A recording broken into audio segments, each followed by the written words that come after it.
اعوذ باللہ من الشیطان الرجیم بسم اللہ الرحمن الرحیم السلام علیکم ورحمۃ اللہ وبرکاتہ۔ ناظرین کرام، آج ہم آپ لوگوں کو اس ویڈیو میں باغات اور گٹار کے بارے میں بتاتے ہیں۔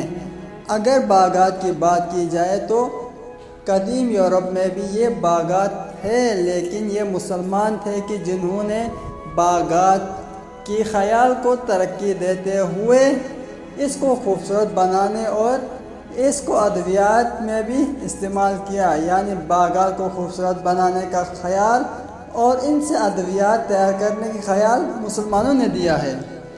یورپ میں پھولوں سے سجا ہوا سب سے پہلے باغ بھی ایک مسلمان نے ہی کھولا تھا۔ یہ مسلمان اسپین سے تعلق رکھتا تھا۔ مسلم باغات میں ٹیولپ اور کارنیشن جیسی پھولوں سمیت دیگر پھولوں کو بھی انتہائی خوبصورتی سے استعمال کیا جاتا تھا۔ اگر گٹار کی بات کی جائے تو مغرب دنیا میں بہت زیادہ پسند کیا جانے والا اور بہت زیادہ بجانے والا آلہ موسیقار گٹار بھی مسلمانوں کی ایجاد لیوٹ سے متاثر ہو کر بنایا گیا تھا۔ لیوٹ عربوں نے تقریباً 1000 سال قبل ایجاد کیا تھا۔ اس ایربٹ سے موجودہ موسیقی کے دوران آلات بنانے میں مدد ملی ہے۔